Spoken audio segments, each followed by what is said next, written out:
Baru-baru ini ramai dibicarakan mengenai permasalahan anggota DPR yang menjalani karantina mandiri. Ini dianggap sebagai bentuk ketidakadilan kebijakan pemerintah.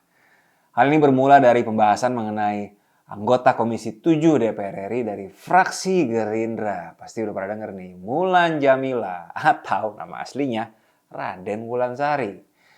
Beliau dan keluarganya diduga, sekali lagi diduga, tidak menjalani karantina selama 10 hari usai kunjungan kerja dari Turki. Mari kita bahas di kacamata Rian Ernest.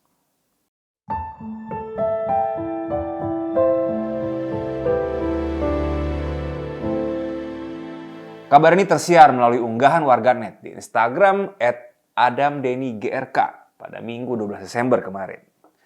Melalui tangkapan layar yang ia unggah, seseorang dikabarkan bertemu Mulan dan keluarga di Turki dalam perjalanan pulang ke Indonesia pada 2 Desember 2021.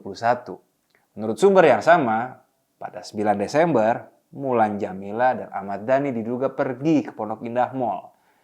Dugaannya juga pada hari yang sama anak sulung mereka, Al, pergi ke bioskop. Dan pada 11 Desember, Al bersama kedua adiknya, El dan Dul, berkeliling Jakarta dengan helikopter dan dipost di sosmed. Menurut sumber yang sama, postingan itu semua akhirnya sudah dihapus oleh yang bersangkutan. Tetapi dugaan-dugaan ini sudah dibantah oleh pihak pengacara keluarga yang mengatakan bahwa kliennya ini tetap menjalani karantina di rumah. Tidak berhenti di situ. Kemudian, akun Instagram AdamDeniGRK kembali mengunggah foto Mulan dan Dhani yang diduga, sekali lagi, diduga diambil tanggal 9 Desember di Pondok Indah Mall. Dugaan saya, seandainya rombongan Mulan Jamila mendarat di Indonesia tanggal 3 Desember pun, memang sepertinya sih belum tuntas ya masa karantina mandiri selama 10 hari di rumahnya dia. Apabila dugaan ini benar dan ternyata ada pelanggaran karantina, maka siapapun bisa diancam pidana kurungan sampai pidana penjara selama 1 tahun. Pidana ini diatur di Undang-Undang Kekarantinaan Kesehatan dan Undang-Undang tentang Wabah Penyakit Menular. Jadi itu dugaan dan beberapa temuan sampai hari ini. Apakah hukum kita tajam atau tumpul di sini? Ya kita serahkan saja pada aparat penegak hukum. Oke, yuk kita geser. Kita bahas mengapa seorang anggota DPR yang mulia, yang terhormat bisa diberi hak karantina mandiri. Pertama, di mana sih pengaturan tentang karantina mandiri? Ada wartawan nih dari media Kumparan bertanya kepada Jubir Menteri Kesehatan Siti Nadia Tarmizi. Kata Ibu Jubir, silakan rujuk saja kepada Surat Edaran Satuan Tugas Penanganan COVID-19 nomor 23 tahun 2021. Saya cek, surat edaran itu terbit di 29 November 2021 dan ditandatangani oleh Kepala Badan Nasional Penanggulangan Bencana atau BNPB selaku Ketua Satgas COVID-19. Saya baca, saya lihat. Menurut saya, tidak ada pengecualian bagi anggota DPR untuk karantina mandiri. Pada halaman 6 dari surat edaran tersebut, yang dapat melakukan karantina mandiri hanyalah kepala perwakilan asing dan keluarga yang bertugas di Indonesia. Duta Besar Amerika Serikat karantina mandiri, monggo. Duta Besar Singapura karantina mandiri, monggo. Itu contohnya. Menariknya, penonton Cokro TV, persis 2 hari lalu, surat edaran itu dicabut dan direvisi. Di aturan baru itu, memang tiba-tiba ada pasal baru mengatakan pejabat eselon 1 ke atas bisa melakukan karantina mandiri. Tapi ya dari kajian singkat yang saya lakukan ini, langkah Mulan dan Dhani, kalaupun memang karantina mandiri ya, itu memang tidak sesuai dengan surat edaran yang saat itu berlaku. Nah itulah permasalahannya. Sekali lagi ya, revisi yang dilakukan itu tetap tidak berlaku pada saat Mulan Jamila dan Ahmad Dhani pulang ke Indonesia. Itu peraturannya belum berlaku. Ya, tapi ya kita nggak tahu lah. Mungkin anggota DPR punya keistimewaan atau ada semacam apapun di balik layar, saya nggak tahu ya. Tapi itu, menurut saya sekali lagi tidak ada dasar hukum yang kuat untuk Mulan Jamila dan Dhani untuk karantina mandiri di rumah.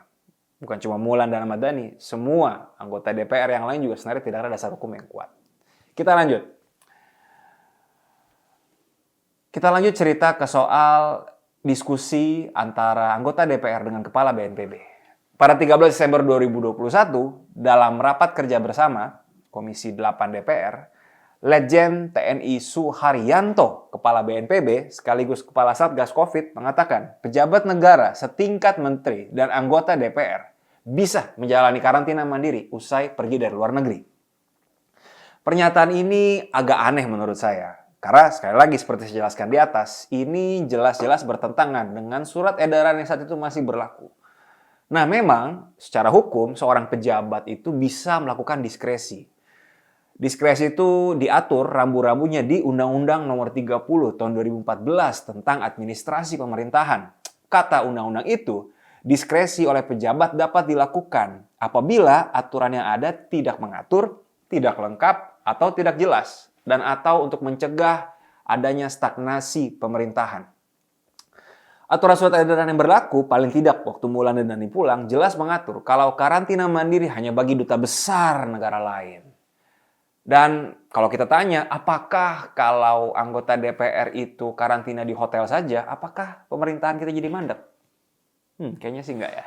Nah, Eka Afrina Jamhari, peneliti kebijakan publik dari Lembaga Swadaya Masyarakat The Prakarsa, mengungkapkan seharusnya pejabat mendapat perlakuan yang sama dengan masyarakat umum. Hal ini mengingat resiko dari varian baru virus COVID-19, varian Omicron, yang cukup mengkhawatirkan. Dia menyayangkan adanya sikap yang berbeda bagi pejabat yang diperbolehkan untuk menjalani karantina mandiri di rumah. Ya iyalah. Bagi beliau juga penting untuk melakukan karantina di lokasi yang terpusat dan telah ditentukan. Karena menurut pengamat ini, karantina di rumah masih bisa menimbulkan resiko penyebaran varian baru. Iyalah, pembantu rumah tangga mungkin, supir mungkin, anak-anak mungkin, atau kakek nenek yang tinggal bersama mungkin. Bisa kan? Kita lanjut. Nah, epidemiolog orang Indonesia yang kerja di Universitas Griffith, Australia, Diki Budiman, juga berpendapat karantina mandiri bisa dilakukan asalkan memenuhi kriteria-kriteria. Misalkan, yang bersangkutan tidak datang dari negara dengan tingkat krisis virus yang sedang tinggi. Dan hasil PCR dia negatif. Dan dia memiliki lokasi karantina yang mumpuni. Ketersediaan ruangannya oke, sirkulasi udaranya oke, dan ada juga tenaga kesehatan yang standby yang dapat memenuhi kebutuhan. Pertanyaan besarnya, apakah siapapun, mau Mulan Jameela kek, mau anggota DPR lain kek, mau pejabat lain kek, mereka-mereka ini yang sudah mendapatkan surat rekomendasi untuk karantina mandiri dari BNPB, apakah mereka-mereka ini sudah memenuhi kriteria tersebut? Saya nggak tahu. Berikut kita lihat pembelaan dari dalam gedung DPR. Nah, ini sempat viral nih.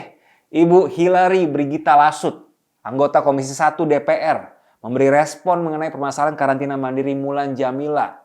Dia bilang, saya kutip, dilihat dari sudut pandang hukum, DPR itu setara presiden kalau dalam bagian kekuasaan.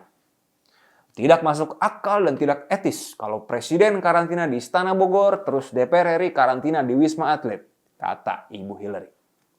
Dia juga beranggapan bahwa kalau hanya eksekutif yang dapat perlakuan khusus, misalnya hanya presiden, sementara lembaga yang mengawasi kinerja presiden tidak mendapat perlakuan yang setara, wibawa kelembagaan pengawas kinerja presiden berpotensi makin dianggap lebih remeh.